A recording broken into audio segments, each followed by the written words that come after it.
deep into shadows, uncovering the light.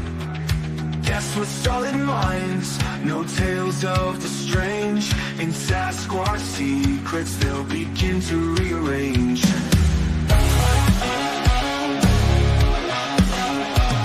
Truth's the vibe, we're on a quest.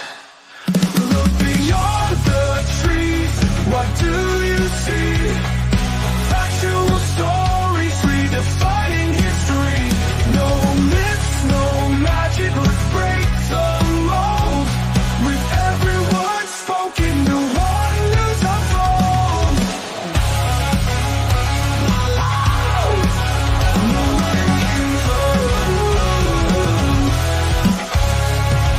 Footprints in the snow, not just a myth. Data and research will sift through the pit. Tales of a creature, but science leads the way. Nikki's quest for knowledge, come join and stay. And hello, everybody, and welcome to Sasquatch Secrets. I'm your host, Nikki Colón. Thank you guys for hanging on there. It was a little bit crazy, but yeah, that should teach me to do last minute updates because things were crazy. But okay, let me calm down. Everything's starting to work again. And I got my guests going. Oh my gosh, what a nightmare. But listen, we're going to explore something again, a little bit different. We're stepping back from the sightings, the encounters, the legends, and the late night wood investigations. And we are going to be asking a simple and honest question. What do we really know about Bigfoot? And what have we only assumed? So in the Bigfoot world, information spreads fast. One person says Bigfoot whistles, another says they migrate, someone else says they hate cameras, and suddenly those ideas become community facts. But are they facts? Or are they stories we repeat because they sound good? Well, tonight we're going to break it down into 3 clear categories: what's supported by consistent evidence, what is inferred, and what is pure speculation. No judgment, no drama, just clarity. So settle in, hit that like button, say hello in the chat, because we're diving into the Bigfoot knowledge gap. So let me bring on my guests. All righty. Whew, I got to catch my breath after that, man, for sure. Does everybody, Jen, give me a thumbs up if you are hearing me good out there, because you couldn't a little while ago before we do that. Everybody, you guys can hear me? I hope. Yes. Okay. We're good. We're good. So you guys, you're going to love this guest. That's why I worked so hard to make sure he got on tonight. Here we go.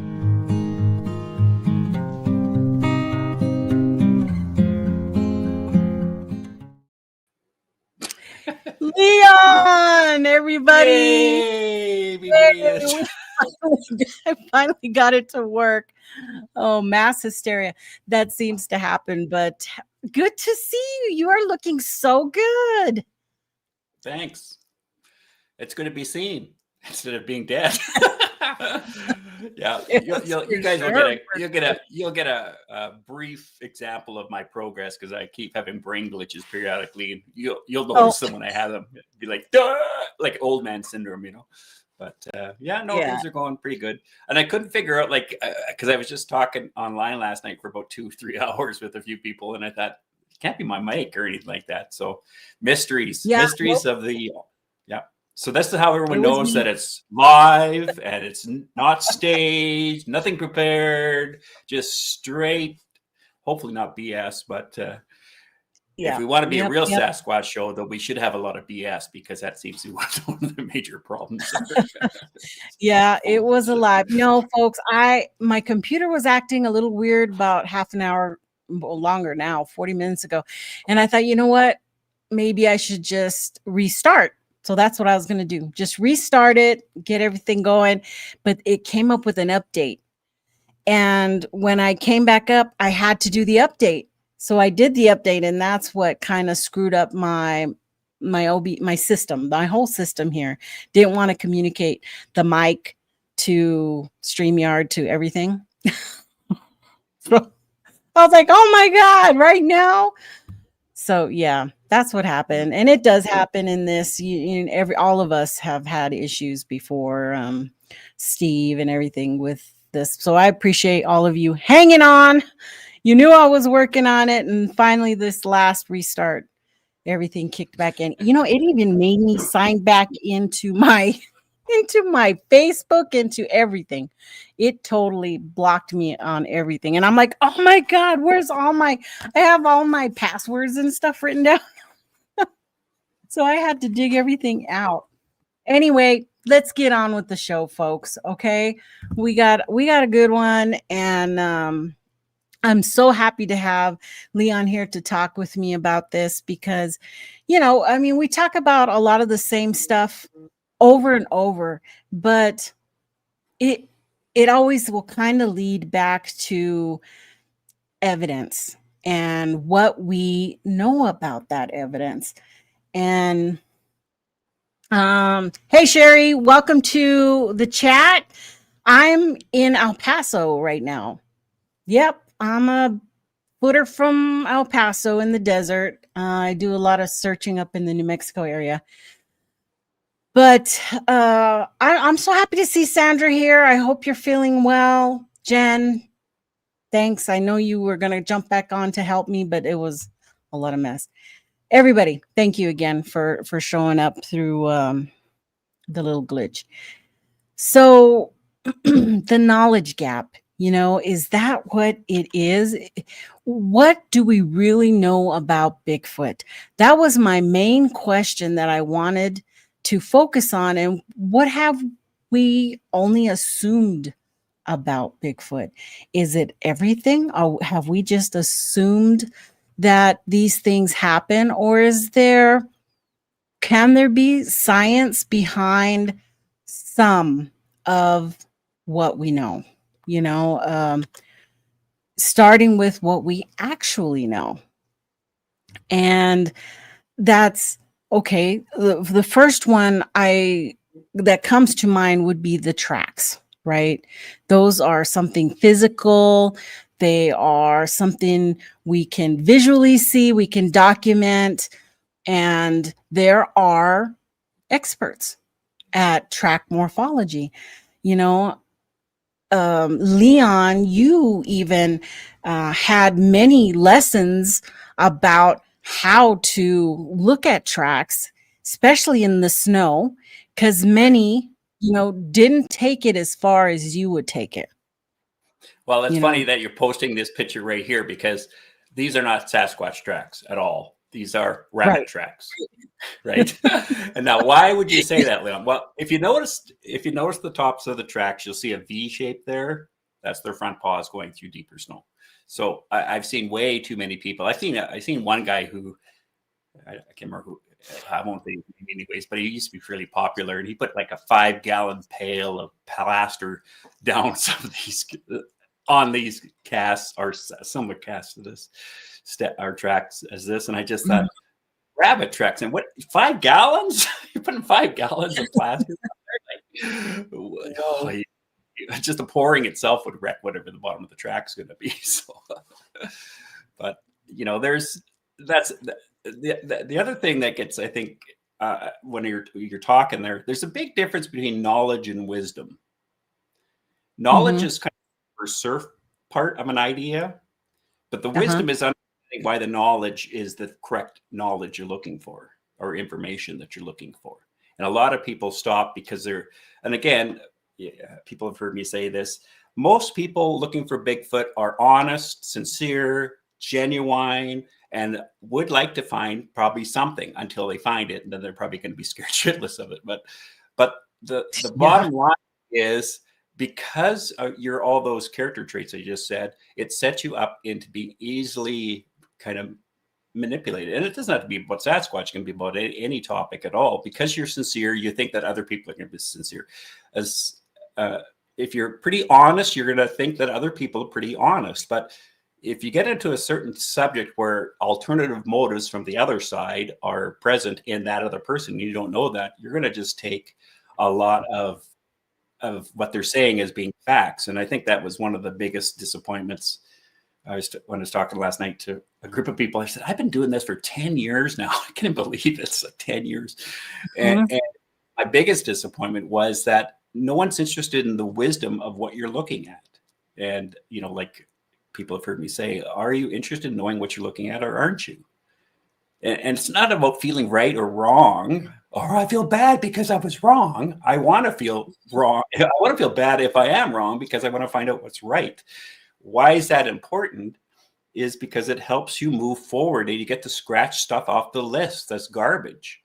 But if you're in a community or any kind of system where they're just dispensing information, and think of your own family system you come out of, okay? You come out of your family system, you pick up an identity of what the family says is supposed to be. The problem is, as you get older, you get your own independence, and then you start going against that system. Well, even the family turns against you, because you're not towing the family story. And that's the thing with all systems, is they all have stories. And they can go centuries, and all of it's just garbage. Or it hasn't. I'll be a little more gentler. It has. Everyone's afraid because people like kind of certainty of things, and stories that are long stories give people psychological certainty inside of your brain and in your feelings. And so if somebody comes into the system and they have questions, which should be your first clue, if you can't ask questions without people freaking out on you, then there's something afoot. That, meaning that you're not in an open system, which you guys have heard me say lots about, compared to a closed system. Open systems are about being open. There's no sacred cows. We want to find out what the facts are. Closed systems we want to find out what the facts are, as long as you're towing the line of what we're saying they are. And after 10 years of being in this topic and taking some time off, especially because of my incident that happened 3 years ago, it's given me a chance to kind of parse out a lot of stuff that when you're in the system, it's really hard, because you're emotionally involved in it, you're psychologically involved in it, your support systems are in it, your friendships are in it, all that kind of stuff. And if you're not getting the right answers that you're needing, that's why you keep asking the same question. That's why people get mad at you, because you keep asking the same questions, because you're not getting the right answer. You're not getting the true valuable answer of that. And there is on my webpage if you want to look at tracks in the snow, which I think is one of the best ways where a person could start off with in regards to tracks, is if we could just find a trackway in the snow, that is going to solve a lot of confusion with people. Because in that video, I show you how to excavate a snow track. It doesn't matter if it's been sitting there for 3 weeks or a month or whatever. If it's covered in snow, the snow has protected the track, and you can check that video. It's not very long. I think it's maybe 5 minutes, but it shows you how to move towards a track, excavate the snow out of the way, get down to where the track is, and you'll see what left the track. And if we can do that just with tracks in snow, it tells us direction. Also opens up great questions. What direction are they going? Where do they come from? Why there? Those are stuff we need to follow up on. But we don't have, again, because of the narration, what happens is people go to a hypothesis, which isn't a fact, it's just a thought. But the more people who start believing the hypothesis, it makes the general group of people in the idea of whatever the topic is, think it's a truth. It doesn't mean it's a truth. And in the Bigfoot community, like you said, there's just so much. What do we actually know for sure? I think so. I can't remember who posted it, but they said nothing. I thought, yeah, exactly. What do we know? We know nothing. We've been doing this for what, over 50 years? What do we know about Sasquatches? Yeah. Well, we see them for 30 seconds running across a roadway. Okay, what do we see? I'm not too sure, but it's black, it's dark, it's hairy, it's tall. Okay, that doesn't narrow down very much, you know. Instead of, you have to slow everything down. And especially if you're in an area that you think a Sasquatch is, you got to slow yourself down physically so you don't interrupt what could be evidence that you're walking over or not seeing, or stuff that's been planted so that someone's trying to fake you on something. So and that's important, you know, is bypassing all those little things that could explain, you know, certain I don't know, forest language and all of that, you know, comes into play. Henry here says that Renee DeHinden once said, people say tracks are not physical. How would you like it if I hit you with one of those footprint plaster casts? Don't you think that would be physical? Yeah. Well, it depends whether or not, like, again, you know, people talk about dermal ridges on tracks and they think of, well, they're saying it's fingerprints. Well, you know, there is, I can't remember the guy's name. There's one of my brain glitches right now. But he was the guy who was checking out with Melder about tracks. And one of the things he noticed was they don't seem to go the normal way that other primates dermal ridges go. They go up and down this way, not this way. Oh, and right. That's important. That's important because if you found another track, and this particular track this guy's talking about, I think they found it again like 15 years later, and it had the same dermal ridges that were going up and down this way. Now, someone's, you know, after 15 years, says, "Oh, I'm going to pull this track thing again out," you know, which is kind of more likely not what's happening. But if that's the case, if you're looking at a Sasquatch track, because I keep waiting for somebody to try to make a fake trackway for me. I've been to enough fake trackways or people misidentified trackways, but to put me to the test, especially with the press and stuff like that, right? And I was like, look at it, there's lots of things you can see if you learn how to see them correctly. Most people don't know how to see what's in the forest naturally. I mean, yes, there's trees and there's leaves and there's ground and all this kind of stuff, but they don't know what is kind of naturally would be there. So if something was walking through an area, like in a park, like parks that we go to, you'll notice that the parkway pathway you're on seems to be worn down quite a bit. Well, that tells you that there's a lot of people who've hiked that pathway. If you see a pathway like that in front of a structure, that must mean either there's a whole bunch of Sasquatches that are walking around these things, or maybe, just maybe, there's another reason for which it is. And you know, and I try to be very gentle when it came to that, just that, I don't know if you want to talk about structures down the road here, so I don't get too much into it, but there was a lot of questions I kept having because I kept having answers, and the people who I came online with, again, at the very beginning, because you walk into a system, you have to take what the system is saying for what it's declaring. You just do, because you're trying to study what's happening in the system. And so when you're hearing people talk about Sasquatch walking on or this type of ground, and this is what it looks like, and this is what the trackway looks like, you have to take it face value. Why? Because you're trusting, and you're trusting because, I mean, the internet's really going crazy lately in regards to its evolution. But in our day, you know, we just took that on, but no one vetted any of it. Or because it's not that they didn't want to vet it, they vetted it to the level their capacity is, but most of it isn't of people who are used to being in the forest and understanding what they're actually looking at. Like, I have seen this trackway so many times as people claiming them to be Sasquatch, and not even this one, but again, the V alone. If anyone says to you that these are Sasquatch tracks, as soon as you see that little V shape up top there, no, that is a rabbit. Well, what do you mean? It's so deep though. Yeah, because it's deep snow. So the rabbit has to fling its paws up to the next jump, which goes to the next area, and blah, blah, blah. And that's the wisdom part of when you're looking at a track, you know, or if you see there's so much I can say. I haven't been talking to anybody for a while, so you're going to have to shut me up a bit here, Nikki. So. Fine, that's great. I get to listen to you. You know, the whole mid-tarsal break, those pressure ridges, the proportionality, everything you're talking about, but they are real. There's something that we can study if they're there, and to help you come up with, well, this was a bear, it was just a double bear step there, or it was a rabbit, or is there a hoof mark at the bottom of that? And later on the weather came and washed this nice little footprint out, and it wasn't. Initially it was just a normal elk, deer, moose, whatever you have, walking, doing its thing. But some of them are very convincing.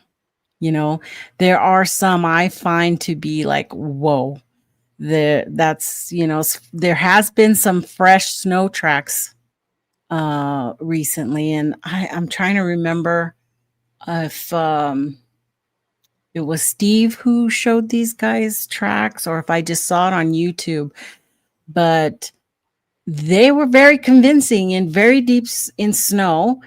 And, it was evident there wasn't anything around them, but you're not there. You're not there looking down into that track. All you see is what you like looking at here is holes in the snow, at that point. But interesting. Nevertheless, it's something that even if there's no snow and you have muddy tracks, something that can give you a thrill when you see, some kind of impression in the dirt, and you end up with getting somebody like Thomas down on his belly, studying it, looking at it, and looking at those things to see if there's any validity to, is this really a print or not a print? Yeah. But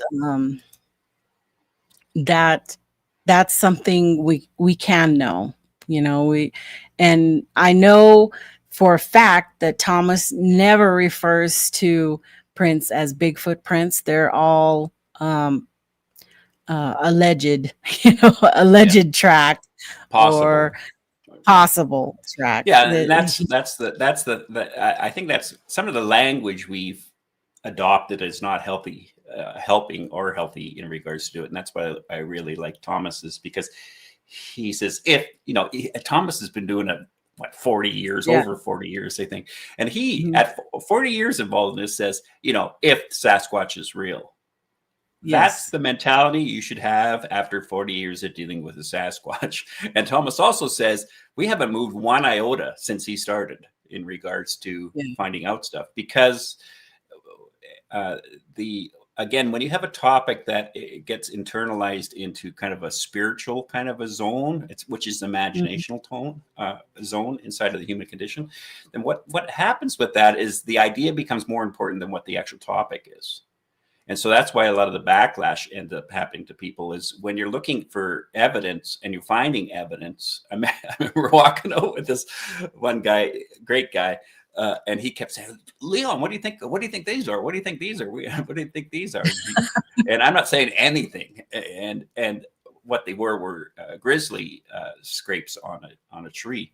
And but the nice thing about this guy I'm talking about is he was curious to the point of wanting to learn, and the disservice I would have done to him to fill his head with some kind of stupid, well, that could have been a Sasquatch, instead of just saying what I knew it was. It's not going to let him leave it behind and learn what that looks like. So next time he sees it and he's with somebody else, he can impress his friends the same way you can now impress your friends. If they update something and it goes terribly wrong on their laptop, you can say, have you tried this out? Because this happened to me. That's the wisdom that you learned, right? The knowledge is, I should be able to talk to Leon, but it's crackling. And then you did your typical male thing, which is, your mic is wrong. Like that. No. It's you. It's it's not about my mic or your mic. It's about let's solve the problem. What's going on, and having patience, which is a key tool you need with anything, especially your own personal life when you're looking at truth. And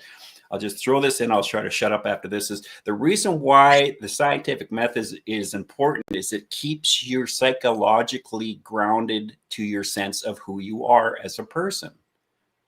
So if you know that you are loved and your husband loves you or your wife loves you, your kids love you, boy, there's nothing more that grounds you than that. The whole world could be burning around you. You'd lose your job. Life will be tough. But as long as you know those kids love you or your wife loves you, that gets you, that's like a lot of credit to help you keep moving forward in what you're doing. But some of that gets hijacked when you're looking at systems because of the idea, you know, like, so anyways. All right. Yeah. Back to you, Nikki. Back to me. So part of this also can be, okay, let's go away from that physical part and say hotspots. Okay. Consistencies. Say the Pacific Northwest has oodles of sightings, oodles of encounters, or where people have said they've seen Sasquatch, and that has made the Pacific Northwest a hotspot. So do you think that can count as something that is known, that we can say Bigfoot is in Pacific Northwest because of that? I think people, I mean, we have a lot of data showing that, like even with UFOs, it's funny if all of a sudden, or even a Sasquatch, if a certain Sasquatch story comes up in a local area, then all of a sudden there's tons of Sasquatch news. People start talking about it and stuff like that. So it's the best way I can look at it is if there's a hot spot. I mean, think of that. What does a hot spot make you think? Well, it makes me think that there's a lot of traffic, that the possibility of finding them in that location must be higher than other locations.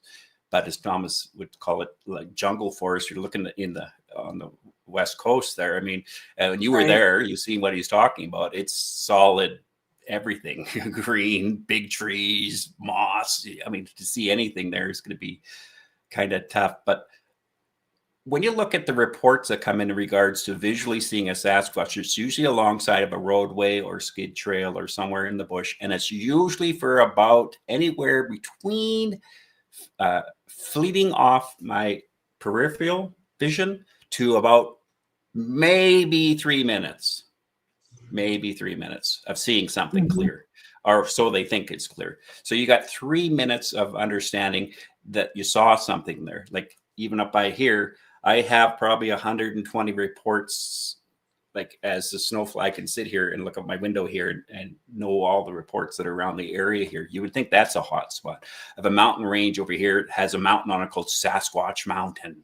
The folklore for the First Nations here is that they come across this valley here, Sasquatch Mountains over here to the east, comes over here and then wraps around Okanagan Lake, which is about 68 kilometers, which is, I think, I can't remember what it is in you American miles, but it goes way up here and then it ends up Penticton, and there's sites around there. So there's this story that they seem to go around this valley area here, and that seems like there would be a hot spot. Echo Lake over here, there's 18 events that have happened there, and that's pretty accessible to get to. Different types of events, visually spot people seeing two different families having an experience. Those are hot spots, and those are the spots I would look at. But I have to also understand that because the story is out there and it now connected, because the internet does show a lot of people about Sasquatch, and you can usually tell people who are influenced by the internet because they start talking stuff that you wouldn't say. Like if you saw something, that's what I love about Joe Snyder before he passed away, and talking to Joe a lot, is he would always be perplexed at what and he could see it on his face. He was always perplexed when you cornered him and you said, well, what is it you're looking at? And he would say, I don't know. That's what you should be hearing. You know, if you're talking to someone who's seeing something, not for 3 minutes, but for 5 minutes or 10 minutes, standing right in front of you, it's 20 feet or 20 yards away. You know, if you talk to a hunter, he's going to say, well, it sure looked like a deer, you know. Well, if someone's not going to say it sure looked like a Sasquatch unless you're a Sasquatch enthusiast, right? And so the problem with hotspots is, and that's what I think I said this about 5 years ago. I said, for God's sake, you guys, who instead of running ambulance chasing all these different things, we have enough of us online that where we should be using the what do they call it? Brain glitch again. Enough resource people in areas that if there was a hot spot, you should be able to get there. And that's why a team's kind of important. Like what happened with Matt Moneymaker's thing about, best Sasquatch tracks of 2022 or whatever. And we take our team right there. We take the witnesses there. We let them see what we're doing, and we let them decide, what are you seeing here?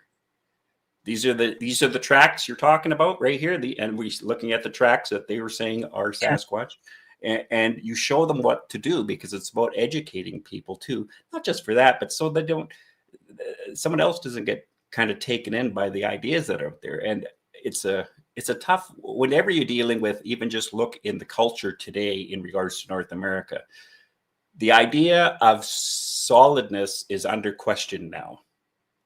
Stuff that we used to think was solid. And I just had a conversation with someone I've known for 50 years. And I said, next, they're going to tell me that the moon landings is so wild out there. It's like the moon landing's fake. And the person says to me, well, do you think they actually did land on the moon? I'm thinking, my God, we were there. We were alive during that. What are you talking about? And that's a scary thing, is when I think the snake oil salesmen of 150 years ago are happy now that this has come around. Now, at least the grandkids are, because they're going to say, we can pull off anything over anybody's head, because everything becomes into question. And that's why, instead of running to the next thing, find out what you do know. And I think, was it Andrex, however you say that complicated word. When he saw me do that trackway in the snow, he tried it in his area, but that technique can only be used in a certain way, which is you need deep snow, which we have up here up to 2 feet to 3 feet deep, and you also have to have enough of the snowpack over there that's been sitting there at roughly a certain temperature, so it's safe and it's picked. If you have a trackway in snow, it's only like 2 inches deep, and you try that technique, well, first of all, you shouldn't have to do that technique at 2 inches. You should be able to just brush it apart and take a look. But again, you have to do a lot of your own practical stuff, because you're going to need it for your own brain, which is take your shoes and your socks off and walk in the snow. Take pictures the first day. Take pictures a week later. Take pictures a week later after that. Do that also in mud. Do that also in water that has sand at the bottom of it. So you can understand what happens. You can visually see the wisdom of how over time things shift and change, so that when you're looking at something, you can see what it is immediately to help you move forward out of this complex kind of idea, instead of, oh, there's tracks right here. Look there's tracks. And if we go up to the tree line, we'll see bush. We'll see structures, all these trees blown over. It's a playground for Bigfoot's babies. It's like, oh my God, what else are you going to pull out of your hat? Right. How do you know that? I wish it was, but how do you know that? Because I'm going to have to climb up a mountain with my crippled little body to get up there. And before I do that, I want to make sure you know what the hell you're talking about. So. Well, that's my favorite thing to say is, how do you know that?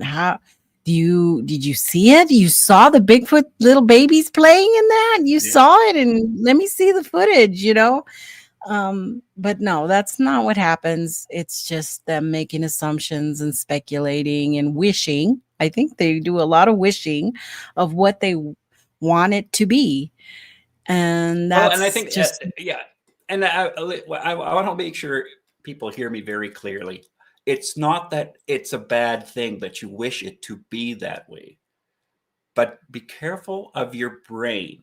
20 vision is the width of your thumb. Now, this can be hard for you to get if you're watching me right now and you haven't heard this before. That is 20/20 vision. All this stuff behind me, you don't actually see right now. You're not actually seeing it if you're looking at my thumb, but you think you see it. think of that brain power for your brain to reproduce this image when you don't actually see this image. Now, if you're looking over here and you're seeing this, I think I got a cow over here that says, I don't want to, I'm tired of the bullshit, you know. Now, as soon as you start looking at that, that's 20/20 vision. But the candle over on this side here, my all my Lego town up top here of Harry Potter and stuff like that, your brain's filling that all in. Sure doesn't look that way, does it?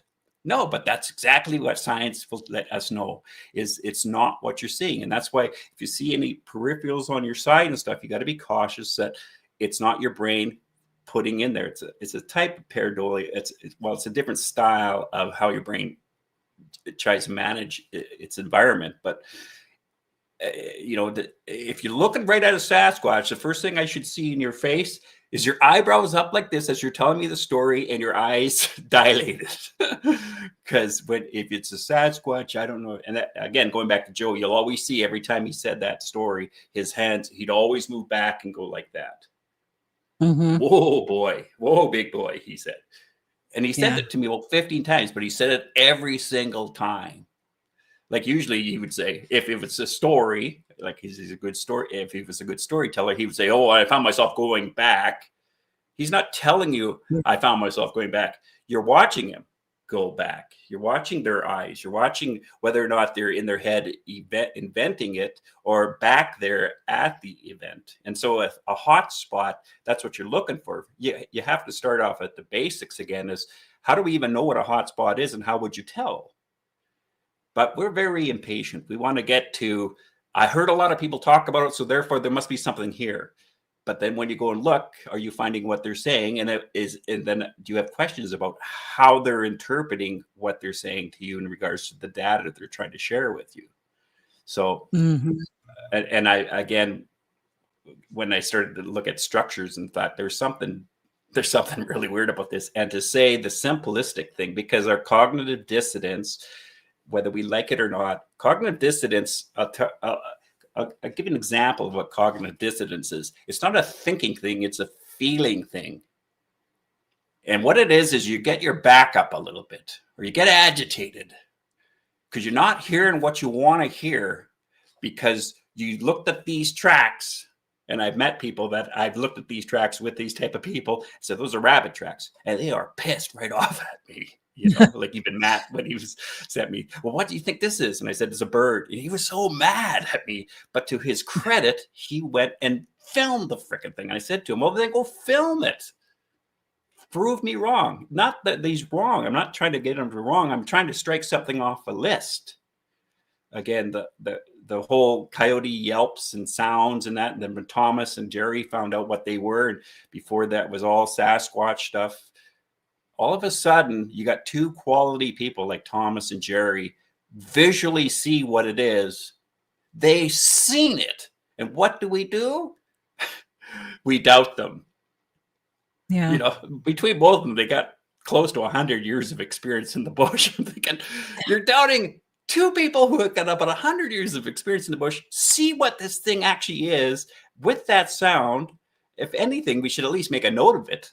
You know, instead of just attack them, so that if you know, people send us audio all the time of, well, what do you think that sound is? What do you think that sound is? And you're telling them it's not a Sasquatch, but they don't want to hear that. And it's because that cognitive dissonance gets inside themselves. And, well, what does he know? Or, you know, he's trying to be arrogant. I'm not trying to be arrogant. I just need to know. I need to know for the sake of me continuing to follow what you're suggesting to help me, that it's somehow rooted in something that's solid, that it can be tested or verified. Or, you know, every time we come across a track like that, I know it's a rabbit track. Well, how do you know, Leon? Well, I can say it's a rabbit track, but I can show you. You see the V, so you'll, oh, okay, there's a V.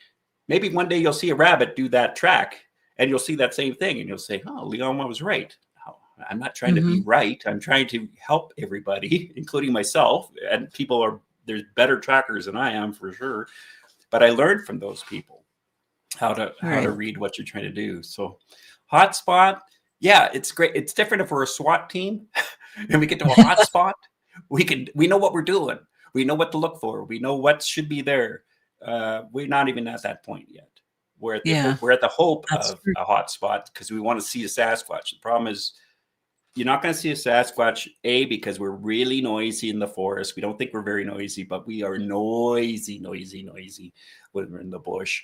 We don't know how to walk in the forest anymore. We're, again, just watch Aboriginal documentaries of how people live in the forest today that are still like in Stone Age, almost like that. And they are so different than a reality that we even know. We don't know that reality. We only have our life experience. And if it's not in the bush, you're going to project everything of your life experience on what you're hoping it to be instead of looking to find out what it actually is. So, all right. Next question. Next topic.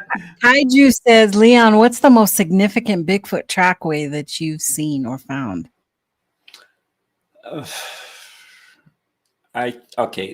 There's two.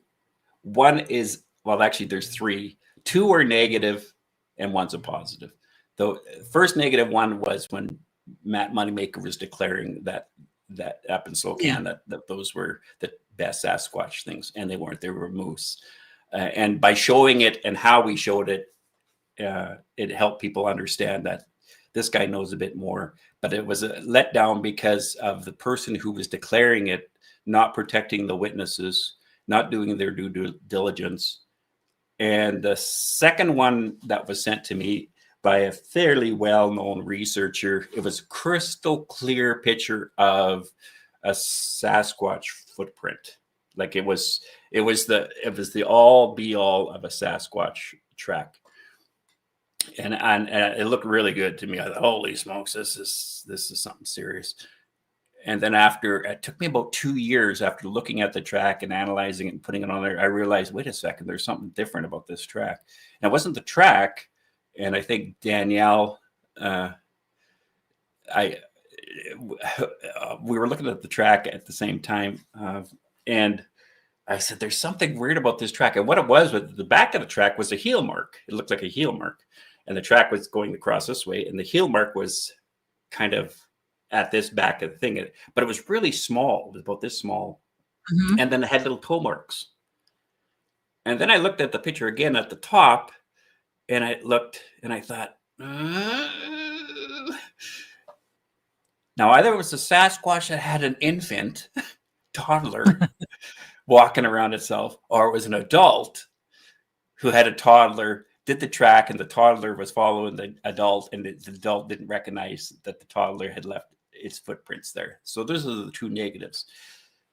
The most significant one that I have ever come across, I've come across two, but the most significant one was at Echo Lake, and it was right in sand, and it wasn't sand that was soft sand. It was, when you have sand that's kind of, it was on an embankment like this, or like this on the side of this not clear cut road, but it's I think it was an old skid trail. But in my area, it's a lot of lodgepole pine, so there was sand there. And that sand, when I looked at it and I was walking by, I thought, what? That's sand. And it looked like a footprint. Now, the weird thing about it is I would have missed that footprint because my brain's not used to looking for a footprint that's between 18 to 24 inches big. It doesn't have a mental image of that. It has mental images of 12-inch, my own feet, 14-inch tracks, but it doesn't have a structure in it as that. So when I walked by this one track, it looked like almost like this footprint you have on the right-hand side of your screen here. I don't know if you noticed that one, but it wasn't a double bear print. But you can see the dark part there. If you put it up to where the claws are, the track was 28 inches long, and the toe marks were in the sand to the point where I could put my fingers in the toe marks and feel my fingers go in there. And I shouldn't have done that. And the reason why I shouldn't have done that was I but the picture still turned out okay. But I should have taken a picture first because of my excitement. I shouldn't have done that. And why? Because that sand was so, like, it was sculpted so much in there. There was little pieces of roots that were kind of in between where the toes were. And there was one little piece that was hanging down of this little bit of sand blob. And I thought, oh, I'll move that out of the way to make a bigger picture, better picture. And I moved it out of the way. And as soon as it did that, it clapped it. Not a lot, but not as wasn't as crisp as what it was before. But when I saw that track, and you could tell again, because when you're looking at tracks, you're looking at energy and motion. So the track was into the embankment and the toes went up. So it had to climb up the embankment, which isn't really high. It's probably about this high, which is about 4 feet, 4.5 feet high, up this sandy embankment to get to the top. That was the most clearest. The trackway I started to lose because at the top of it was moss, and it's really hard when if you get anybody who knows about tracking in moss. It's it puffs back up, right? But it was the clearest one I look, and so I like mystery. I like that. That's something like when I was on the radio up here in Canada, they said they were playing the devil's advocate, and they said, well, what makes you so sure they're out there? Tracks are facts. Period. If something's leaving a track, there's something that has to leave a track. And if it's man-made, you can usually tell. At least I think I can. Or if it's a hoax, you can usually tell. If it's something natural, like again, we look at that footprint in the right of your screen here, there's a whole bunch of energy being discharged into that double print. And I think the artist or whoever did that is trying to show that in that print. And that's what you'd also see the energy if you had a foot that was that big going down there, not a stamp. Like if that footprint I was talking about earlier there was just a stamp, well, it wouldn't have curved in. You know, it wouldn't have curved into that it would have been like this, right? That wasn't like that. You could actually see how the toes went into the sand, and then you could put your fingers into that whole thing. So now that's not guaranteeing anything. I can still be wrong, but it's certainly more factual to me that there's something out here. And I have, there's if I'm really fair about it, all I can really say is there's something out here. I don't know what it is exactly, because even if I saw a Sasquatch, so what? What does that make me, a world Sasquatch expert? I go to the zoo and see a lion. Do I know everything about lions? No, I can say, oh, they're behind a cage. Great. I know they have claws and they teeth. They can eat me. Great. But what do I know about lions? Not too much, like, let alone, what do you know about porcupines? Porcupines make a lot of bizarre sounds and are a lot of weird sounds that could freak you out. Deer do a lot of weird sounds as well that can freak you out. And if you're already freaked out, and your mind is worried about a Sasquatch, what's coming on your head is Sasquatch is Sasquatch. What if it's not? What if it's a grizzly and you think it's a Sasquatch? I think I'd be a little more terrified. What if it's a cougar? Oh, that's even better. Yeah. Razor blade paws. It never stops, lightning quick. Like, ugh. I don't, for myself, I think if they're there, they're natural. I don't think they're supernatural. I don't think that they're intellectually, and I can't remember what the term is that scientists warn people about putting human traits onto natural animals. I think it's nice, but you're missing out data as soon as your brain starts doing that. Call him Big Bob or whatever, this is Big Bob. So yeah. Well, also, you started talking about structures, and that's where I start to kind of really draw a line between what we know, because of the fact that audio and tree structures, it's part of nature. There are sounds in the forest that happen all the time. If you look at the floor litter, all that stuff falls and it makes sound. And when a tree falls, it makes a lot of noise. Did Bigfoot do it? Not likely. In my world, not likely. unless maybe it was attached to, well, it was really mad throwing rocks and then we heard the crash. The story behind it doesn't quite match up. But the whoops and the howls and the wood knocks, what are your feelings about that towards evidence? Well, you got two mysteries. Again, I'll go back to Thomas on that one and Jerry and those guys. You've got two mysteries. Now you got a weird sound in the forest. And again, if you don't know what's natural in your own, like that's why it's important to know your range that you work in your forests that you work in. It's like your property. When someone's in your property that shouldn't be in your property because something's out of place. And when you get to know your forest, you get to know what should be in the forest and what's not in the forest. And sometimes an example of confusion a little bit is, especially down in the States where you had states that used to have cougars and used to have bear and used to have wolverine. And then you have people seeing a bear and a cougar and a wolverine notifying the authorities. And they say, well, we don't have those here anymore. We used to. But you're starting to see a gradual shift in regards to wildlife that once was prevalent in a state and now is coming back. And this has been over like 100 years ago was this last sighting of some of these things. And so your brain gets kind of locked in. The key part about, again, most people don't know what's in the forest. How much time do we actually spend in the forest? Not 24/7, 7 days a week, for months on end, grown up in the forest for years.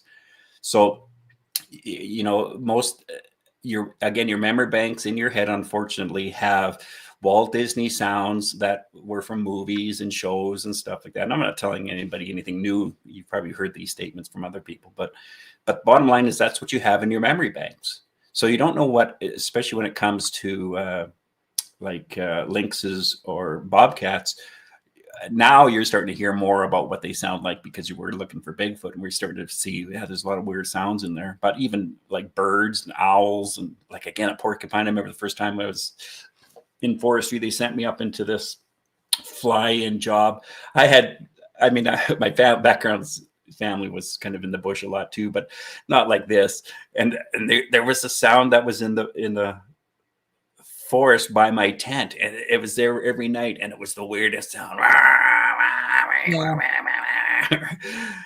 And I couldn't sleep at nighttime, and I had to sleep because I had to get up like at 6 a.m. and all night long. And so one night, I think it was the third night, I said, "Screw it, I'm going to go down and find out what it is." And I mentioned to people, it's like when I got down to where it was two porcupines trying to have sex.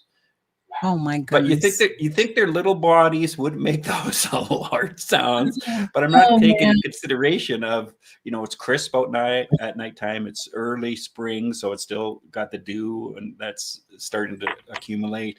And sound carries a lot stronger, and plus it was in a bit of a valley peak like this, so it was echoing up through the valley. And I was up top of the thing looking down on it.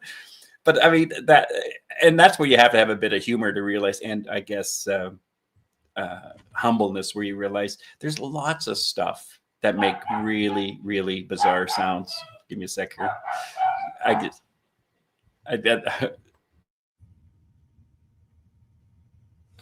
Go ahead, Nikki. You have to talk for a minute. I could put you on mute. I have to put on mute because the dogs are going to go crazy for a second. Sorry guys, I was trying to send a link to somebody. He was talking. But everything wants me to put my dang password in, so it's taking a little longer. Oh, there he is. There's Thomas right there. Do you want to come in, Thomas? I'm trying to get you a link, but hold on. Everything is going crazy. Save now. Yes. Trust this device. Yes. Gosh, it really did a doozy on my. What are you talking about? It's affecting my. No, you lying. I am. Stop it. Stop. Hold on. Gosh darn. I'm going to send you a link if you'd like to join us, Thomas.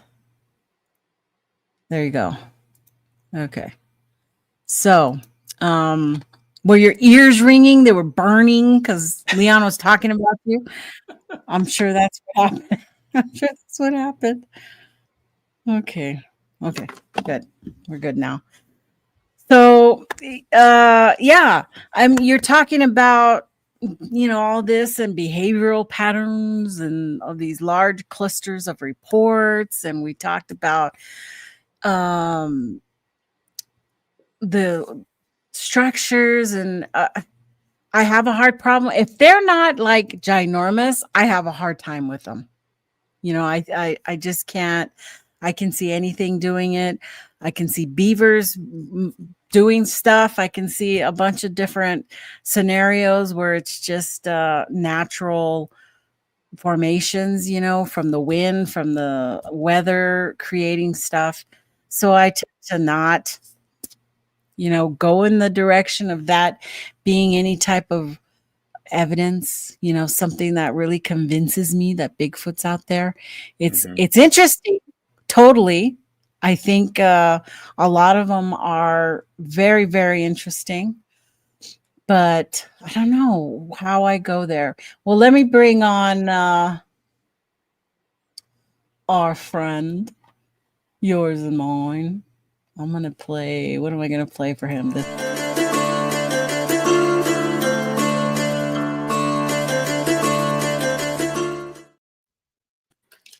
Oh, and then I didn't put him in. I'm coming. Hold on. I feel like I'm brand new at this. What? Okay, there you go. Hey, Thomas. Thomas. Hi, Nikki. Hi, Leon. Can you hear me okay? Yeah, I'm gonna turn your mic up just a little bit. Yeah. But he won't. Let's see. There we go. That. Keep talking. Okay, say something. Testing. 1, 2, 3. Better. That's all I can. I put you all the way to the top there. But how are you doing today?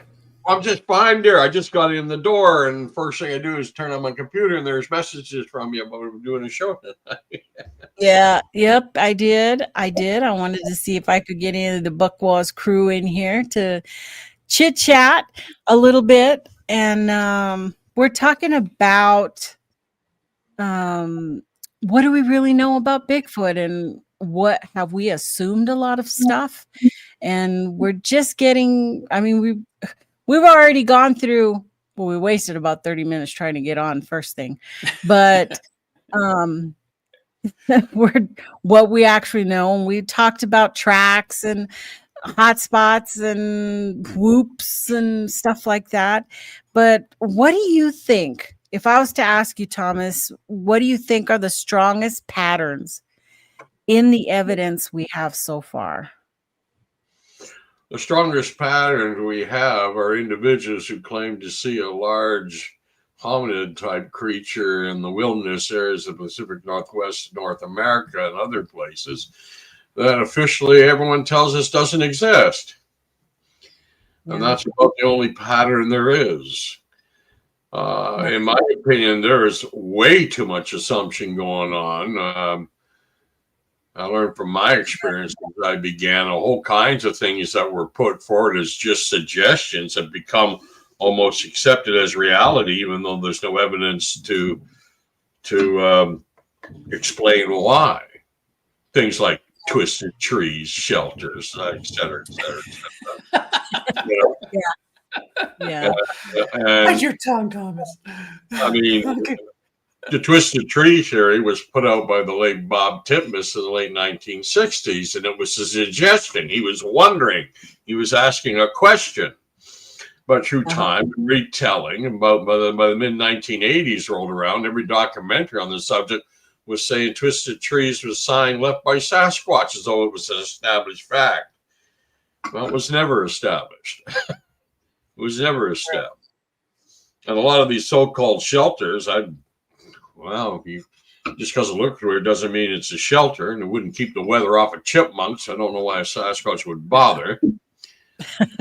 They can never explain why they're within 100 feet of a trail or a roadway or something like that. In other words, where people have been. I remember one case, there was this big elaborate shelter, and said we found no evidence of people except one old boot that had been there, looked like it had been there for years. I said, well, you're one up on the Sasquatch. They go, what do you mean? You got evidence of people, the boot. You know, you got no evidence that a Sasquatch was ever in there. And why do you say no one's ever been there? You're there. What makes you think no one else has ever been there? Yeah. You know, there's way too much assuming going on, at least in my opinion. Or as I would prefer to call it, wishful thinking on the part of the investigator at the time. You know? Yeah, we talked about the wishes for sure, and how that tends to take over a lot of people. We did talk about track morphology, and how do you feel about, you know, that fitting into the Bigfoot puzzle? That it's kind of strange. Like for the longest time, we thought a proper footprint trail or a line of tracks up by Sasquatch would be almost a tightrope walk. For the last few cases I have looked at, they were anything but that. I mean, you may recall 2 years ago, Nikki, the small line of tracks we found in north of Cougar. Mm-hmm. They certainly weren't tightrope. No. So who knows? I mean, I think it all just depends. You find a line of tracks, it all depends on what the damn thing was doing with the tracks. Was it moving? Was it lolling about, looking around? Right. You know?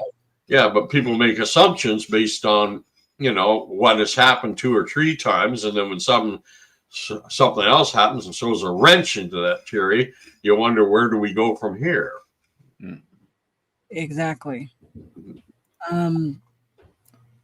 Do you think that we know more than we admit? Oh, I don't think we know anything at all. I mean, right now, we don't even know if the Sasquatch exists. I believe it does, but you know, it's still the same question. Yeah, we don't know after all. Yeah, and but this is coming from us, the more critical thinking, scientific type method, because that other side, they know everything, right? They know how it comes in and out of the trees and the portals and claim to know. Yeah, the reality is they talked about you saying stuff like that. They don't know sweet bugger all. So yeah. Do you trust track casts? It all depends on the circumstances in which they were found. I mean, are you talking about individual castings of footprints? Yeah. Well, it all depends. For years, I thought the Bossberg cripple was a pretty convincing case. And then the simple fact that a man named Ivan Marks is involved throws a dark cloud over the whole investigation. Mm-hmm. Yeah. Look what Leon did. What a great job Leon did just in 2020 with those tracks that were reported in BC. He took the time to go and look at them after a whole lot of people from the BFRO claim, and even Matt Moneymaker claimed they were the best tracks of 2020. He went and looked. He investigated. Whoa, what do you know? Moose tracks at the bottom of these prints. Well, Thomas, you have to be fair about it. It's those moose were wearing high heel stilettos shoes, so that's why it looked like a moose track. Sasquatch wears Prada. Yeah, totally. It's like, yeah. You helped me out with that one a lot. I was really worried about that one. So, what does it mean to ignore the sacred truths and try new methods? What are things? Oh, yeah, I don't know what sacred truths. What are things people should change to find new evidence? Well, all you can do, and there's only a 50% chance it may lead to something because it's a 50-50 shot whether it exists or it doesn't. And another thing I'd like to propose is maybe it did and it doesn't any longer, or very soon won't.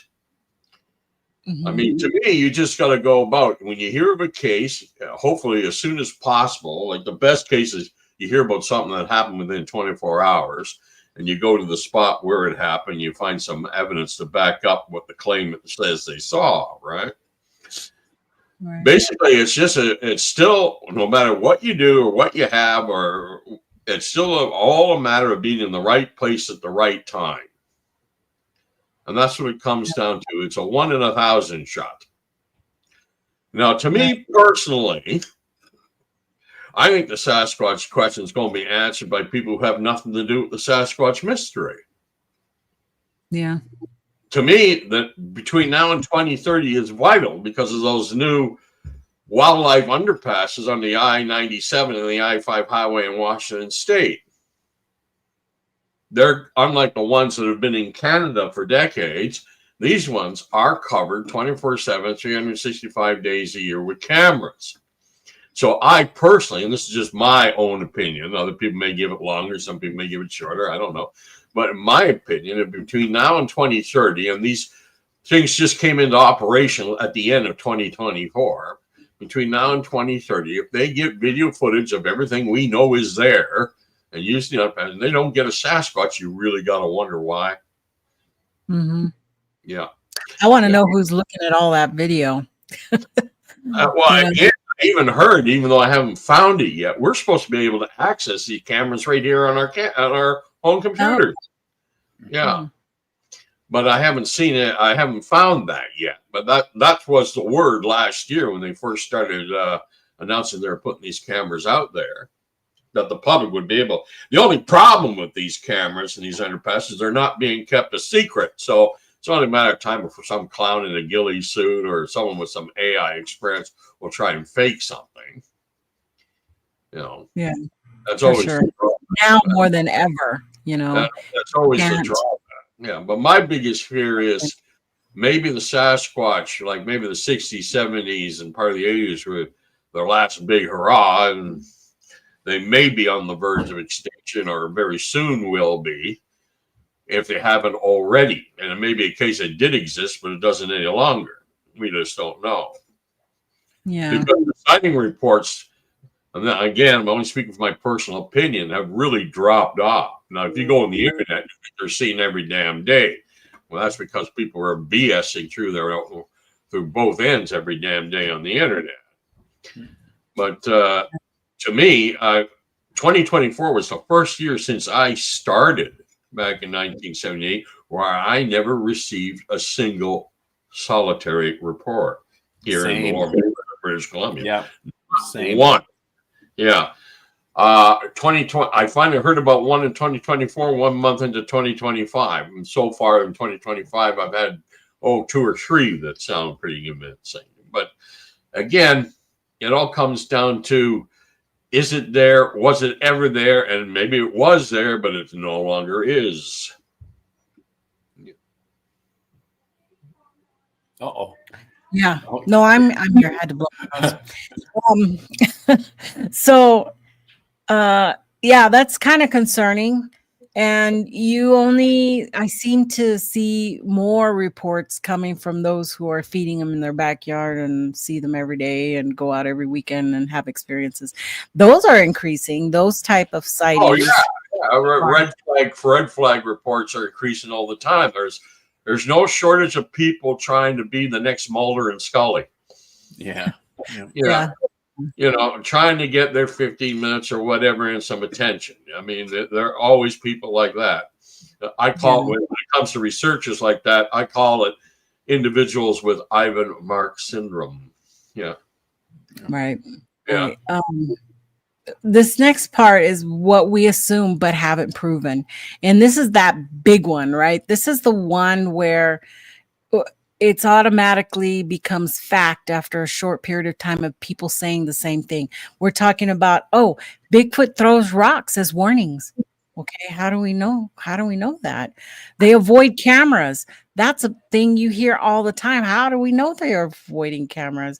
They mimic voices. This one gets me all the time. How do you know a Bigfoot is mimicking an owl. How do you know that? Unless you've seen, you don't. They don't. They're just making excuses because they're happy being on the endless merry-go-round.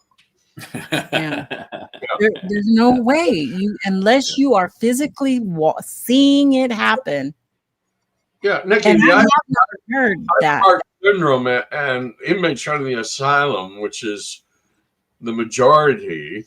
I hate to say it now, the majority. There are a lot of good researchers out there. There are, but there are also a lot more bad ones. And they're only researchers because they call themselves that. What they are is fanatics trying to push a faith. Mm-hmm. They want to convince everybody else. Personally, I don't care if the general public accepts the existence of the Sasquatch. I keep at it now because I want to know. Right. That's the only reason. And disproving its existence is just as important as proving its existence, in my opinion, because we're supposed to be researchers trying to find out an answer. We're not supposed to be religious fanatic pushing a faith, one view, Yeah. Well, this kind of goes to the question that my eyes was talking about there, was, I think what she was meaning was about there's no sacred cow. If you're looking at investigating anything, there's no sacred cow. When cognitive dissonance comes in is when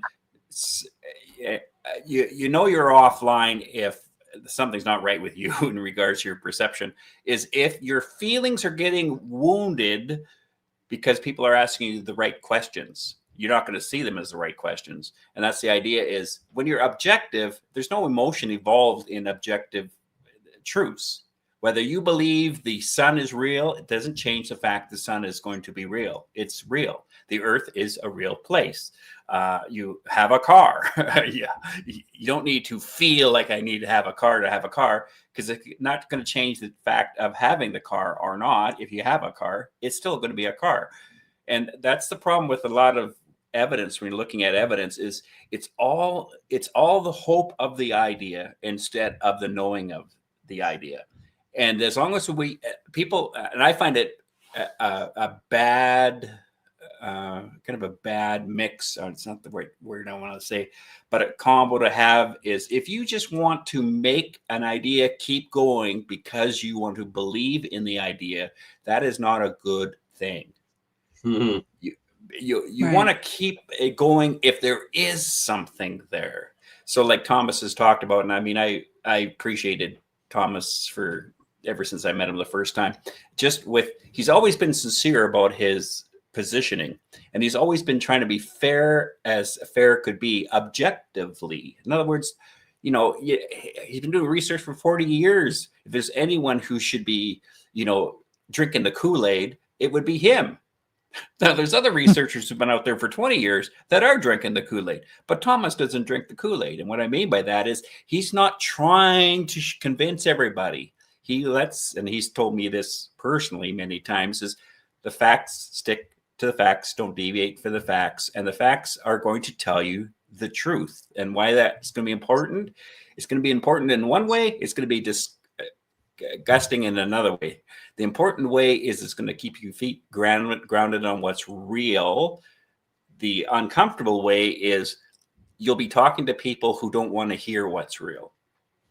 For instance, the Klamath calls and stuff like that, when him and, like we were talking earlier about him and Jerry finding out and looking at it, for God's sake, they got 80 years of experience in the bush, and they're looking at it, and people are going, "Well, what? Wait, did you get it on film?" It's like, yeah, you can't even get it on film with your cell phone, let alone, back in those days when these guys saw that, And there's always, like Leon's trying to say, there's always going to be negative reaction when you shoot the Santa Claus. Yeah, totally. Yeah, and the Chehala Sounds is a prime example of that. I mean, we thought, as far as we were concerned, we said, this doesn't dismiss all the alleged sounds of a Sasquatch, just dismiss this particular one, and probably the others that were almost exactly like it. But so many people who use these sounds in their call blasting expeditions and stuff just didn't want to hear it. They just didn't want to hear it, because they invested so much in these particular recordings. And like you said, And Jerry Matches and I basically shot the Santa Claus. So, and when you see your Santa Claus thundering in and a ball of flame to the ground, you get PO'd. Yeah. And that's what they did. And that's what I got reacted. Yeah. And there's a lot of history, again, that give examples of that cognitive dissonance reaction. When Meldrum came, not Meldrum, what's the one with the DNA study? Ketchum. Well, she was talking about the DNA study coming up, and then they had the big press conference and that, and I was like, oh my God, this is just bullshit.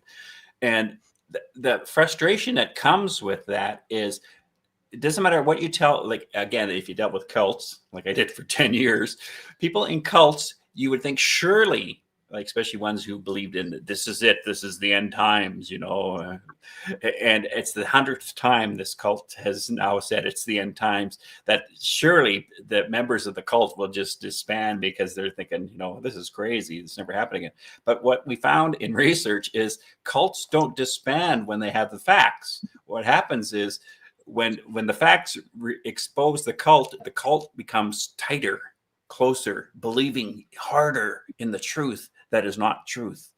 And that's the problem when you're dealing with, you know, if you're trying, and because I'm older now, maybe I'm cynical.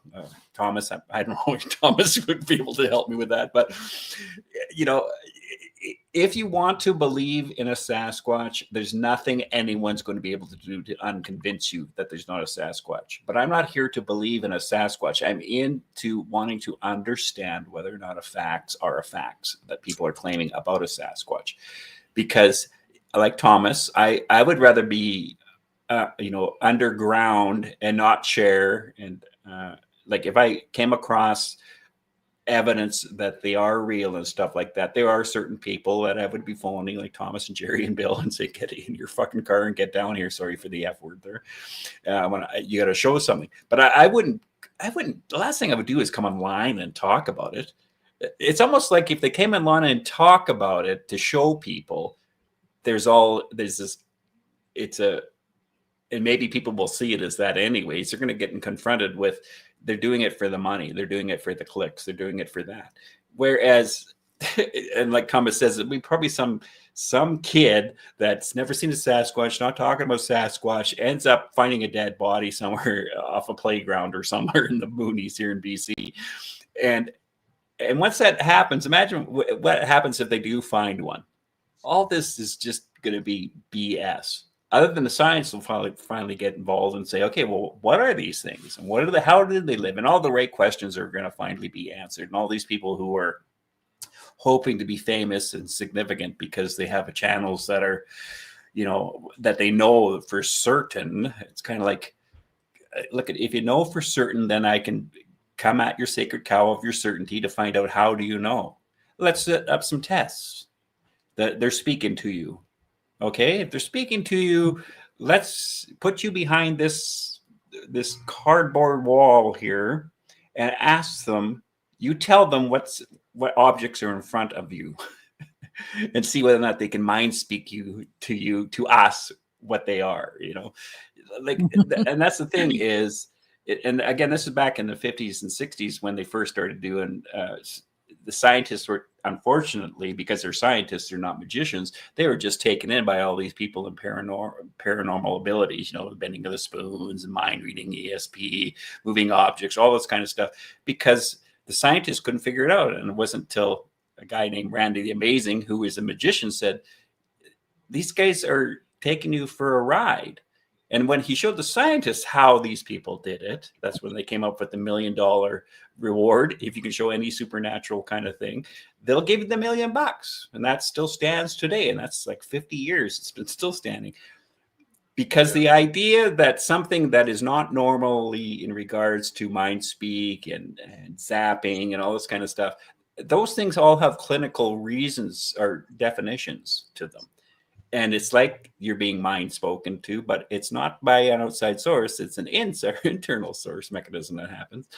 And it's the same as being frozen or zapped. That's also a fight or flight response to a situation of the unknown. And if you come out of a traumatic background or you're still carrying some kind of trauma in your system, in your body of when you're younger, that's what's engaging when you're frozen, because it's sets up your whole subconscious of what happened to you when you were not able to fight. You froze.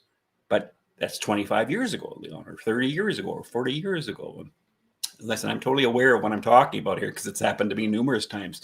And that's what made me also understand that this is what people are saying is mind speak. You know, you have these thoughts in your head. Well, you have thoughts in your head all the time. The question is, who's listening to it? Are you listening to them?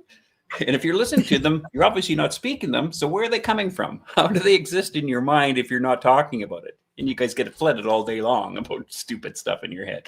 Well, that's because it's a biological function of the brain. You're talking a mechanical part of the brain that's is looking for things. And again, if you've already told your system, I'm looking for Sasquatch, you need to put a regulator on that, because it's the same idea as I'm looking for a Ford Chevy. And all of a sudden I start seeing Ford Chevys all over the place. It's not that they're cranking them out.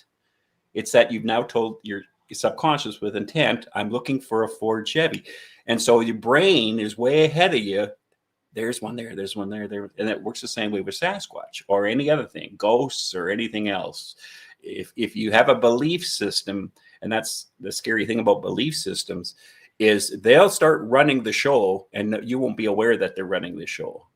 It's just something, and that's why it becomes a sacred cow. That's why that cognitive dissonance becomes, well, Leon doesn't know what he's talking about. Yes, I do. I've died 9 times. You'd think Jesus would come and talk to me at one point. You know?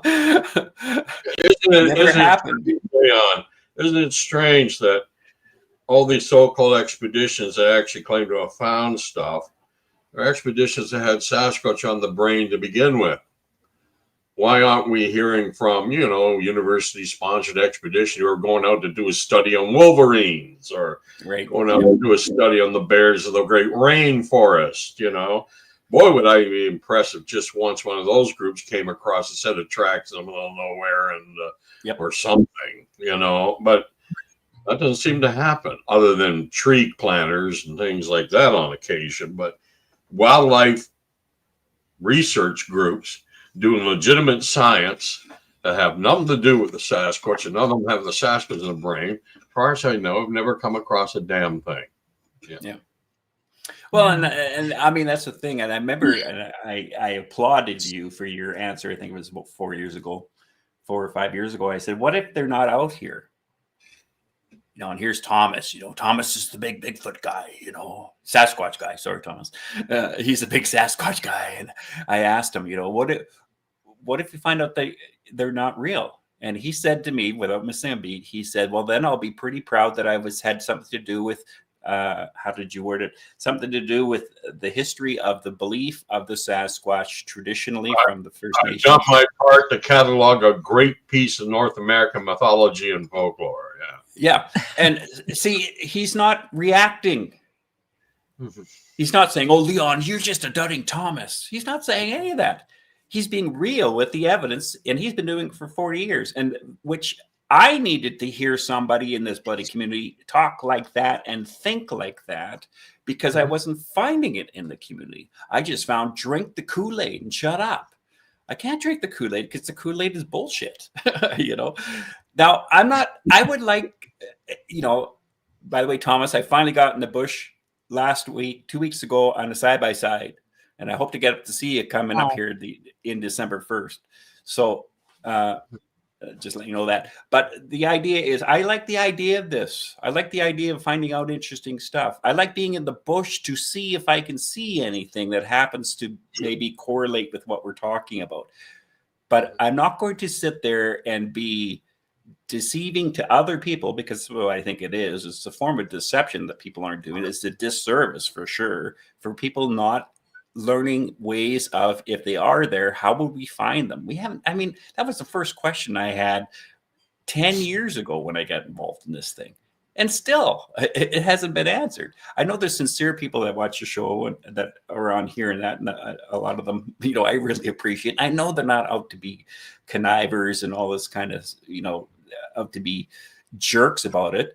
And I know they wouldn't be, because they're on your show, Nikki, first of all. you know, you've been on here for a long time, and everyone gets it where you're coming from, and it's important. The problem is, you know, you don't have 10,000. Like I find some of these shows online now, 375,000 views, 100,000 views. They're 45-minute long thing, but they're all bullshit, you know. But that feeds that. The problem is this overlap between entertainment, which is mysterious stories you say around the campfire, but they're not mysterious stories around the campfire now. You say it online, that's the campfire, and they're interesting, you know, and they give you kind of the willies, and you like those kind of stories, and we do as human beings. We've liked it for generations, thousands and thousands of years, spooky stories and stuff like that.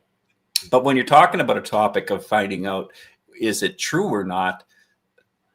Like if I'm honest, and I try to be as honest as I can when I'm talking to like if I'm in the press or something like that, is what do you think they are? I don't know what they are. I just know that there seems to be something out there. I've come across people who, to me, seem to know or seem to have had an experience with something that has caused enough drawback to them that it's impacted their entire life. And I've talked to the family members where they're terrified. They could see a shift in their husband or whatever of what they saw. But I also know that, you know, because of what I've dealt with in life in regards to my profession, which is dealing with a lot of people who are carrying, come on, brain, work. What's the word I'm looking for? I won't say duress or stress, but trauma in their life. I can also see it's called carrying on or layering. And what that is they had an experience they don't know about, but it's the trauma that's projecting into the whole scenario, into their system, into their thinking, into their brains, into the visuals, into their emotions. So it makes it seem very real what they're experiencing, but it's not happening. But because it's the environment has set up, or the experience has set up the same trauma that was set up earlier before, it's just transferred into a modern day event. But those are the people, and I don't hold anything against those people. Matter of fact, I try to help those people, but ones who are totally traumatically affected by it, like, I don't want to talk about this anymore. I don't want to talk about this. I don't want to go, like, especially hunters. I've had so many hunters say, I can't go in the area again.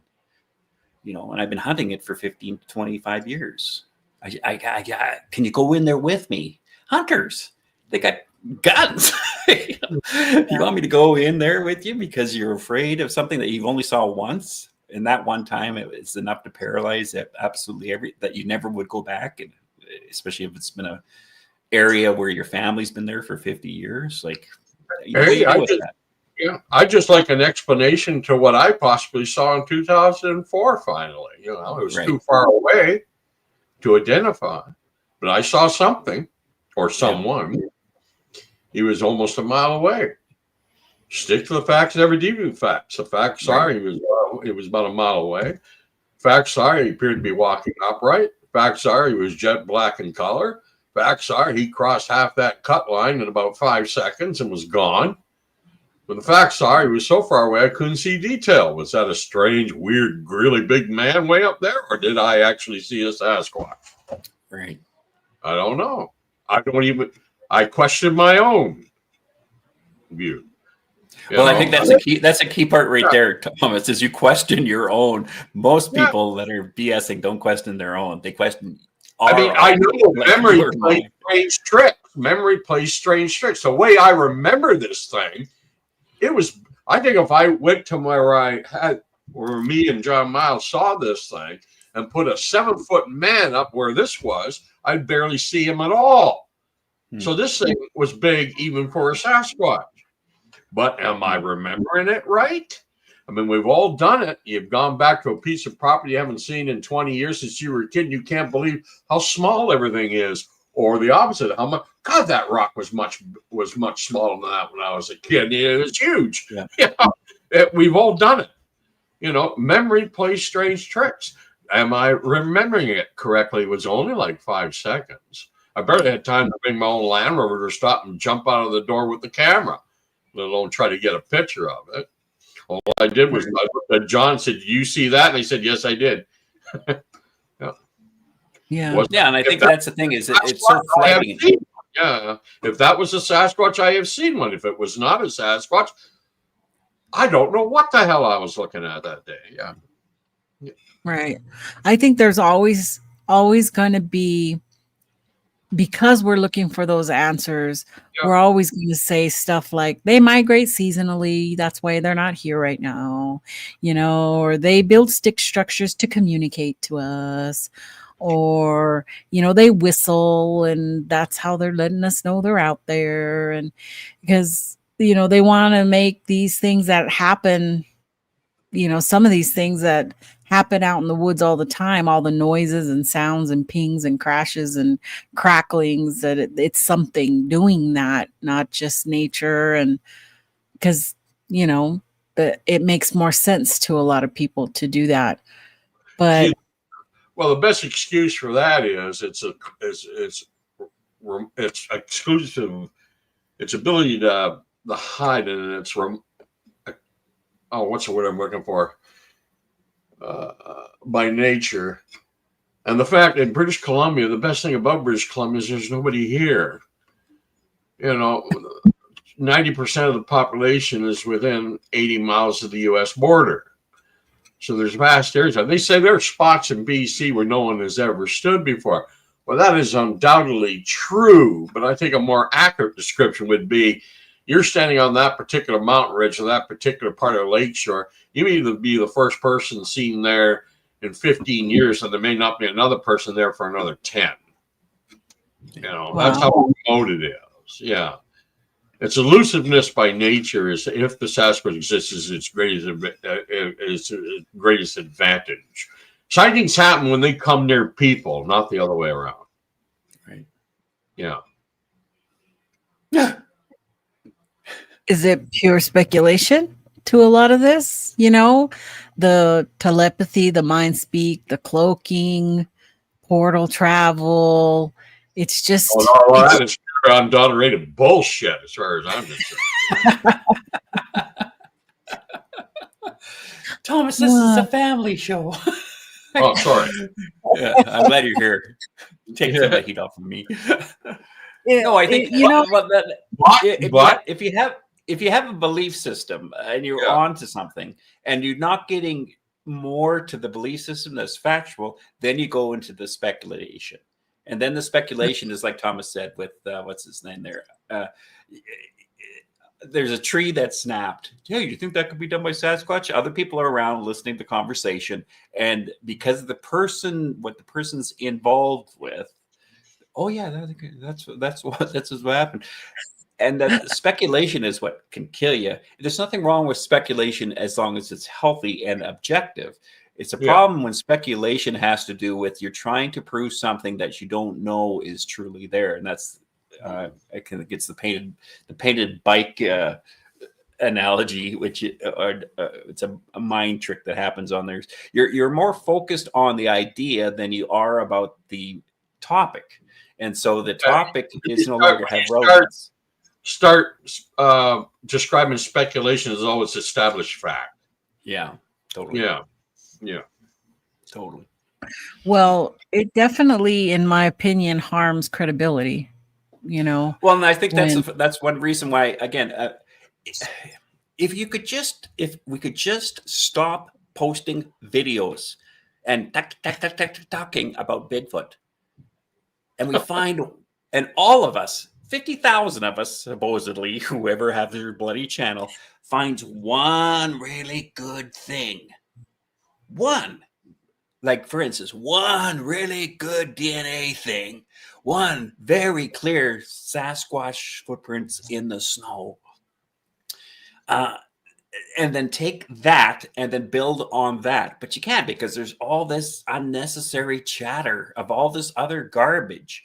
And the problem is more people are going to hear that chatter than they're going to hear the goods, anything that is good. And the more people hear the chatter, which is all bullshit. And so the people who are qualified to look at bullshit, they're not going to look at anything. Why would they look at anything? Unless it just gains so much traction out there, and that's what people grab onto. Yeah. and your eyes roll back, right? And that, like, if you say you're into Sasquatch, like, it is funny because I deal a lot with I deal with a lot of PhD people. I have one friend of mine, and I let him watch Michael Merchant's video on Sasquatch, and he's talking about, do you have titanium Sasquatch prints? You know, he keeps showing this thing, and it's so funny because here he is, his PhD university professor. He says, "Well, Leon, have you seen the have you seen any Sasquatch prints with titanium?" I mean, and we should laugh about it because it's ridiculous, you know. And it's funny that Michael Merchant, like, and again, I'm not saying I like Michael Merchant and, you know, he's my pal or anything like that, but he does some pretty funny stuff, I think. And that ridicule almost is what we need to say it. Unfortunately, I think a lot of us, like Thomas and myself, you get tired of just the bullshit, the garbage. It's like, as soon as you opened your mouth, I knew not to listen to a word you said. You know, like, as soon as you start talking about, you know, marbles coming from the sky invisibly and then showing up and then falling on the table. I know people, there's going to be people who, if they just heard me say that, are going to react to me. But you show me anything else on the planet that can do that, anything that can do mind speak, you know. Well, what about, you know, what about their sonar?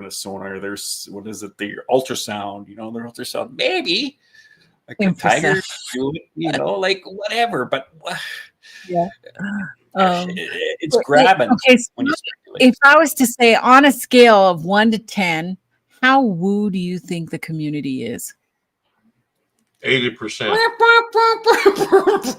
Really. And that's, again, if they don't want to be if they don't want to be, well, you guys don't, what do you guys know? You guys are those critical thinkers. It's like, yeah, you'll want a critical thinker when you have a hell of a crisis in your life, I'll tell you. Because the woo won't help you in a critical thinking situation. You know, unless you're delusional, it'll help you, but it won't make you better. It won't make you solid. In the long run, it'll make you more fractured. Yeah, you go to a woo investigator's home office in his house, you'll see a file cabinet full of Sasquatch reports right next to the file cabinet full of UFO incidents, and the next one over is haunted houses. And he's actually trying to connect them all. So, yeah, through flat Earth. Yeah. Yeah, they're all related. Everything's related. You know, it's like, yeah, right next to his crystal displays and. Or the Epstein report. Oops, did I say that? So when I was going through this, and I thought, okay, so there are things you need to, if you're a critical thinker, then you ask yourself certain things. And to me, they were, you know, you state something you believe about Bigfoot. And then you have to ask yourself, is this something that you know? Is it something you infer? Or is it something I want to believe? You know, and that would definitely takes you down different tracks, you know. Whereas I want to know these things, but to get to that, for me, I need to see the evidence. And then, you know, from there I go to, well, you need to find people who are presenting things that could be evidence. We don't know for real, but all this data that's being collected out there, I think will eventually help if we have a Bigfoot that comes to science, either because it was found or, you know, killed or whatever. But there are definite choices that you make when you're in this field, and how you want to approach the things that come before us in that the whole idea of what am I trying to say? There's different categories, you know, that you're gonna want to float towards to answer your questions, your journey. Just like some do believe in the UFOs bringing the Bigfoot down, or, you know, where they came from. Because you can go off into a whole different topic if you want to try to answer where did they come from, you know, what's their lineage, you know, where do they fit in evolution, or were they just zapped here, you know? So I think there's definitely reflection that can happen when you're trying to come up with how you're going to approach, mostly for people who are just now getting into the field and will get sucked into that other side, the encounter stories that are, you know, 100,000 now probably podcasts where you can go and listen to stories and encounters. And I'm sorry to say, but at this point, you are probably just hearing AI stories now.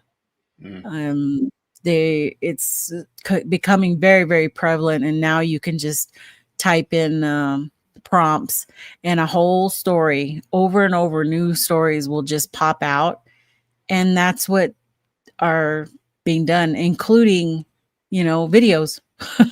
They'll put videos and pictures, and it's just gonna keep going on and on and on. Wait till people start using AI for using it for their facts. You know, they have a theory, they have facts, because the AIs now come up. Of course, they're super positive. I think that's a great idea. Yeah, I think you'd be onto something, and so they're going to keep being led down this trail of just nuttery, because the AI is making it up. It has no idea. It's not that good yet. Where it's, you know, we're on Star Trek and the computer answer this question. It's like it's still learning all this stuff.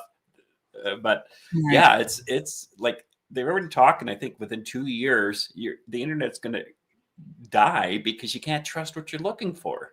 Like I was trying to find. I was talking to somebody the other day about they're doing research, and the problem when you do research now, AI, and especially if you're on your laptop or your phone, the algorithm that you have now cultivated on your own program will block you from seeing the other side of what you need to see, because it's going to keep. So if you wanted to say you whether you're a vaxxer or not a vaxxer, if you are a vaxxer, your program algorithm is going to keep coming up as, yeah, you should be vaccinated. If you're not a vaxxer, no, they're evil. And then you come up to somebody who says, well, go investigate to see what it is. And they go on their line, on their phones or the computers, and they punch in is vaccination.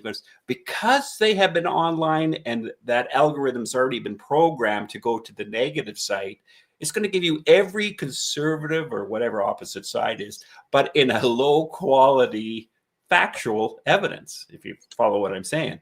And so, and then you're going to come back to me and say, well, I went online and I saw all this stuff, and this just happened the other day, about a week ago. Yeah.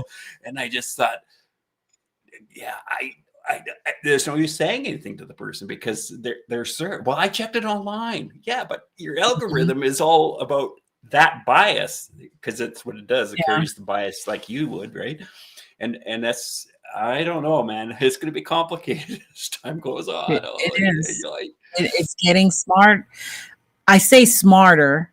It's just learning our views, and that's what it's catering to. You know, how we are doing that, what we want to hear. It's going to give us what we want to hear. And your personal biasness. It's picking up your personal biasness. Yeah. Because it's not just what you're prompting, but it's everything you've prompted in the last, since it started. It, from your grocery shopping all the way to your messaging, it's capturing everything now. Yeah. And you can even see it on YouTube or other groups, because that same commercials keep coming up of things you've either purchased already or want to purchase. Your phone listens to you now. And have you not noticed that if you're talking about vacuum cleaners, all of a sudden you've got like 10 vacuum cleaner commercials and stuff coming up on your phone? because it's listening, it's learning. All our systems are all made to do that. Our Google systems and everything is listening all the time. Really makes me miss the days of rotating dials and snail mail. Yeah, totally, Thomas. Of quietness. Yeah, totally. Yeah, because Bigfoot researchers have a thing. What people said back in the day, or what the late Remington would say, I'm not interested in Sasquatch in this goddamn mine. I'm interested in Sasquatch in the bush. Yeah. I think we get sometimes way ahead of ourselves, and the focus should be just getting out there and having that actual first contact for yourself. I mean, it's come down to that. I'm not gonna ever try to do any kind of research that would, show everybody. If I ever had an encounter, it would probably be just me being, oh my God, what did I just see? I doubt I would be able to capture it on video or audio. It would just end up being my personal journey type of thing that would help me say, oh, okay, yeah, they exist because I had my own experience. That's all I needed to know. But following those individuals out there who are dedicating themselves to being those weekend warriors and going out there and spending all their hard-earned money on all the equipment, tactical, audio, visual, all that stuff, going out there and trying to capture anything with any amount of time they have, just to bring it forward or throw that football down, the field, like they say. My hats are off to them because that's hard. American. That's American for moving the puck down the ice. Oh, yeah, for real. Anybody who has that time to dedicate, to this kind of subject, hobby, whatever it is for you, hats off to you, because it's a hard thing. It can be fun and it can be frustrating, I know, for a lot. And the people, as long as the individuals putting in all that effort with all that money and equipment are using it to investigate, not push a narrative. Yeah, if you talk to scientists, none of them the answer is not what you want to hear. It doesn't make it any less the answer. Yeah, right. Yeah. Trackway says, careful what you look for. You may just find it. Yeah. And I'm realizing that as well. I don't know if I'll like what I see if I ever do run into something out there. But that's the thing too, is imagine bumping into it. And you all the stoicness you've had for the years. Oh yeah, if I saw Sasquatch. That's what I remember saying. I'll probably be a little girl and run away. Run away. Run away. Be a Monty Python sketch almost. It's like, if I ever get a personal close-up look at one, and I'm convinced in my own mind, I've been right all these years that they do exist. Everybody else will know it, because suddenly I will stop talking about it and just say, yeah, they're there. Yeah. There. That's good. But I do think there's a little bit of lack of standardization in field methods. Yeah. A little. There's a little. Just a little. Yeah, just a little bit. Just a little. Yeah. Everybody's going to tooting their own horns and doing their own thing and saying this is science. And I think it's very lacking.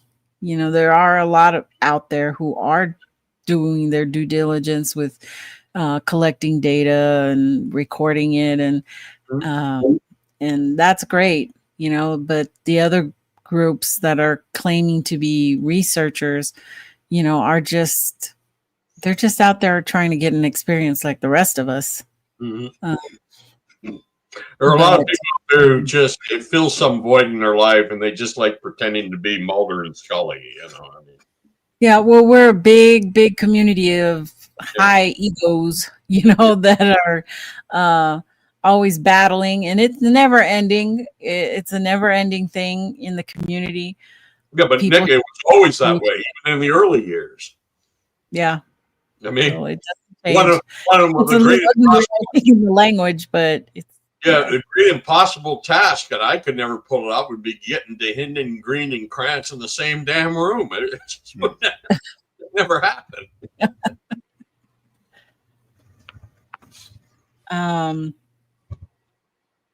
Do you see what do you feel, Leon, is the biggest problem with Bigfoot research today? The biggest problem with Sasquatch research today is the field itself. The whole field. Yeah, and the majority of the people in it. Yeah, not everybody, but quite a healthy proportion of them. Yeah.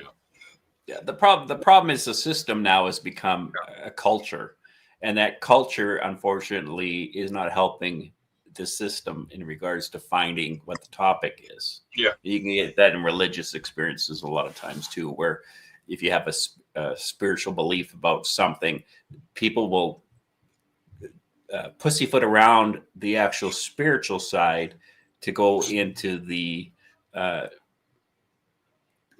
woo side of the spiritual side to find out what the facts are, and that the facts won't correlate with what the spiritual side actually is. And so again, when I use the word spiritual, I'm talking to your imagination, the imaginational side of the brain.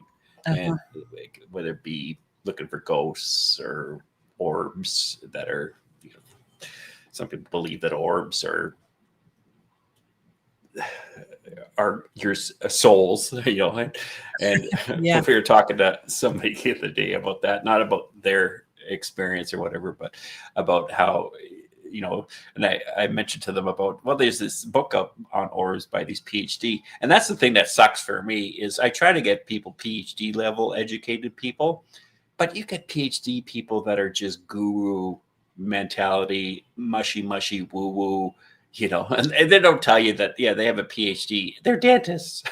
And they're talking to, you don't know that, but they have a PhD. Yeah, but it's in dentistry. It has nothing to do with the facts of what they're talking about. So, and that sucks where, like, usually in the old days, Thomas, in my old days, I could go online, punch into the university libraries and find out what the latest in PhD level academia would say about stuff. Try to do that now, it's like almost impossible. You just get, again, AI garbage of something that sounds really good, but it's garbage. And just look what's going on with this comet out there that half the people want to believe is some sort of spaceship. They even got AI of established scientists claiming that's what it is.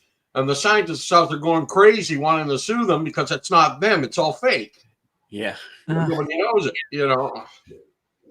Yeah. Well, yeah, that's going to get bad. The good thing is in 10 years, everyone will believe that Bigfoot is real. That's the nice thing about it, because it's unprovable. Yeah. So the videos are going to be so good. And then we'll find out. We'll find out everything. Yeah, it'll definitely change everything for sure. Any questions for the boys before we bring this to a close out there?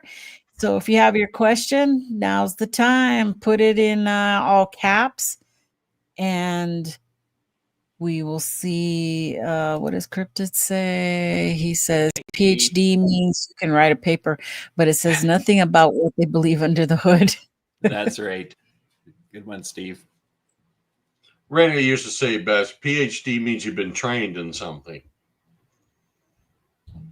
Yeah, in something. Yeah. But because people think you've been trained in something, then it doesn't make you an expert at everything. Yeah. Okay. Well, I think I held you guys for long enough, probably. So with that, I'll just say that, let me put this up here. Where is it? Ooh, All right.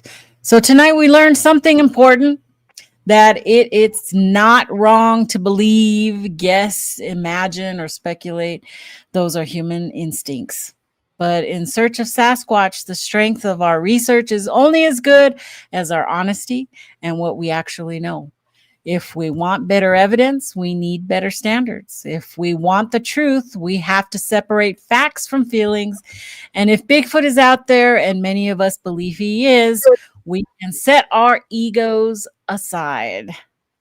And then he deserves the kind of research that can finally reveal him to the world. So thank you, gentlemen, Thomas and Leon, for coming on and chit-chatting with me this Sunday. Appreciate it. And thanks to all of you who keep Sasquatch Secrets going.